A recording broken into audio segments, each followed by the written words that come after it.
Suldaanka daahir gaboobay oo Suldaanka guud ee mid ka mid ah beelaha daga gobolka Niyadal oo maanta shirkad ku qabtay deegaanka buurta Faaraxi ee magaalada Boorama ayaa waxa ku hadlay shirkadda Jaraayid arin dhulo oo muddooyinkii u dambeeyay ka taneed buurta Faaraxi ee magaalada Boorama taasoo u dhaxaysa beesha uu Suldaanku yahay Suldaanka daahir gaboobay iyo madaxweyne ku-xigeenka Soomaaliland Cabdiraxmaan Ismaaciil Saylici Suldaanka ayaa waxa uu si adag uga hadlay arinta dhulkaasi ee deegaanka buurta Faaraxyo isaguna madaxweyne ku-xigeenka Soomaaliland ku eedeeyay waa sidoo kale u dhigay inuu barakicinayo qoysas dan yar ku nool buurta Faaraxyo Suldaanka daahir gaboobay ayaa waxa uu baaq dheer u diray madaxweynaha Soomaaliland iyo beelaha wada degan gobolka Niyadal kuwaas oo baaqeen soo farageliyaan cabashadaasi dadka deegaanka u qabaan madaxweyne ku-xigeenka Soomaaliland waa ka Suldaanka oo arrimahaasi ka hadlaya waxa halkan maanta aanu soo fadhiistay oo u qabtay shirka Jaraayid waxay ku saabsan tahay xasuuqa ka dhacay buurta leeyda Faaraxyood ee uu ka riday madaxweyne ku-xigeenku wuxuu ka riday xasuuqii ka dhacay Falastiinkii ka dhacay kulamada ayuu ka riday wuxuu burburiyay guriyo ay dadgalayaan buu burburiyay wuxuu burburiyay xabaalihii 100 sano ka hor la aasay buu burburiyay waxaan ka qabtay shirka Jaraayid oo halkan maanta u soo fadhiistay madaxweyne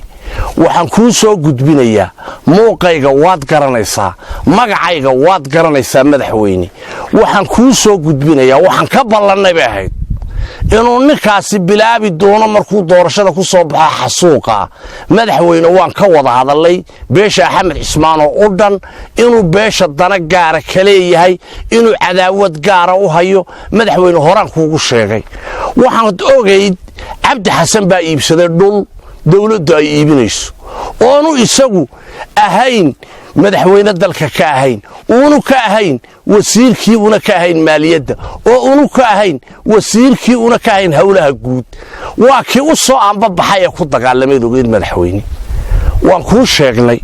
waad ka gudatay waajibkaagii ballantiina waad fulisay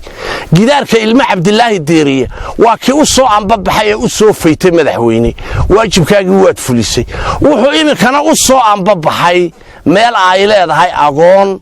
ay leeyihiin oo dhaxalkii la qaybshay ayuu u soo aanbabaxay ilaahay hortii waa la gurmigeystaa anigoo jooga reerkii dharoonajaan la hadlay war madaxweyne maxaa dhacay baan idhi Cismaan Guulaan meel yar weydiistay buuro way diiday ana ku imanay sug baan idhi waan imiday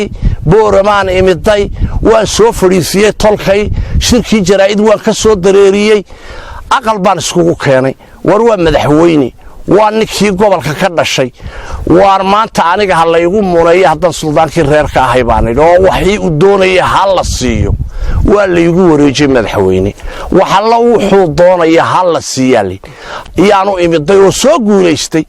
show ninku waxa la yiri madaxweyne ninku hadduu islaantaada doonayo inantaadu uma dhandhantaa leeyay inantaada hadaad u dhistid leedahay nin islaantaada doonaya de inantaada ma guursanaya islaantuuba raba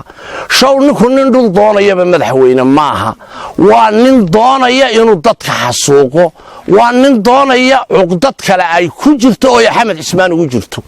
anagu deemo ogeeyna dadkii doortay baan ahayn dadkii gacanta u taagay baan ahayn dadkii u ruux go'ay baan ahayn ninkii gobolka ugu dhawaa baan ahaa madaxweyne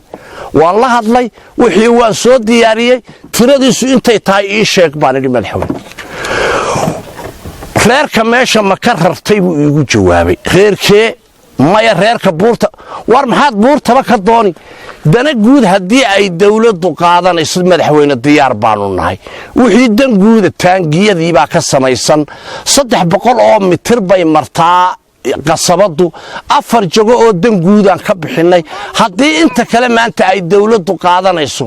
waa dawladayadii dad muwaadiniin aan nahay waa dawladii aanu soo dhimanay waa tii aanu soo halganay waa tii aan dooranay madaxweyne تو أنو دن جودو ديدي كرنما لكن دن شخصي يالي مين مدحويني نكاني وحو وطا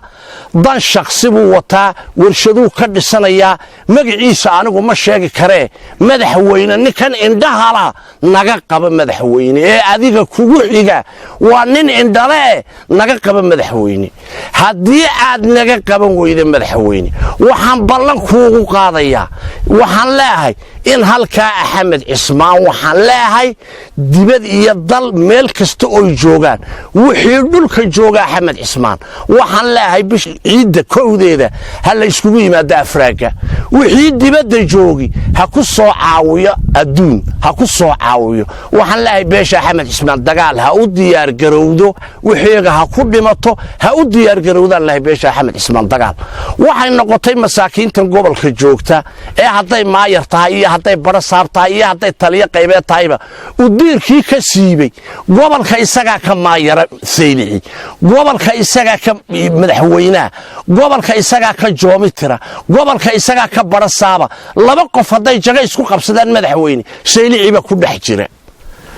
waxaan leenahay war kor uga bax waxaan waxaagii maahin kor uga bax waxaan leeyahay waryaa sayliciyow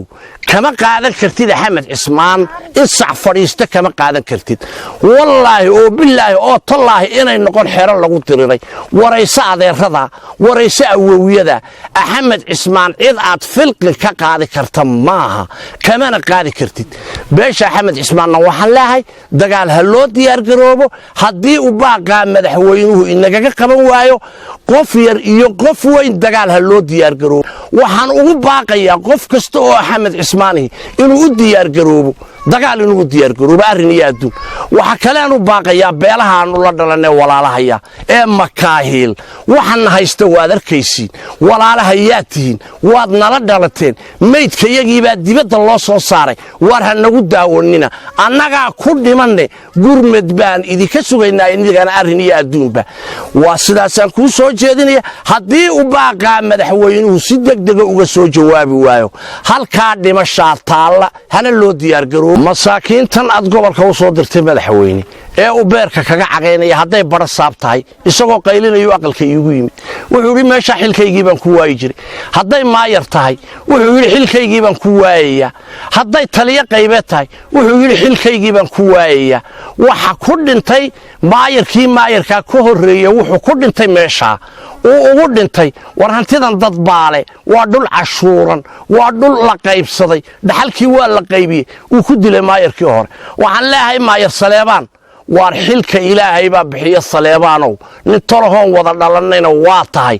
ha u nuglaanin dhoole ha u nuglaan ilaahay baa xilka kuu dhiibay 22 inan ee dawladda hoose kuu dhiibtay tolkaabaa kuu dhiibay oo kuu gartay war ha u habaroobin ninkani indhahala ee gurcudka gudaya ee hanti una lahayn doonaya ee boobaya adeer ha u habaroobin afkaagana iyaanay ka soo bixin xabaalaha ilma adeerada ee la soo faqay meel kala laga keenay afkaaga iyaanay ka soo bixin waxaan u dirayaa beesha bahabar celi dad walaalaan nahay dad tolaan nahay dad ehelaan nahay dad wada dhashaan nahay shalay dhibi markay ku dhacday kuwii barbar joogsaday baan ahayn ee looga u geeyey ee liska u geeyey ee barbar taagnaa baanu ahayn shalay kolkay ku dhacday maantana waan idin barbar taaganahay waa naga qabta walaalahayo indhoolahani naga qabta indhoolahani hantida doonaya ummadda masaakiinta waar naga qabta waxaan u sii gudbayaa beesha maxaad case waar naga qabta suldaanka guud waan la hadlay waan u sheegay wuxuu igu yidhi waxba ka qaban kari maayo seedigayo cumar shimbira oo isku kaaye geeye oo jananaarkii dhannaaye maanta reerkaa ergaan ugu tago waar naga qabaan idhi waxba kama qaban karaayuu yidhi cid qaban karaysa ma jirto waan ogahay tii cabdi xasan baan ku bartay cid qaban karaysaa inaanay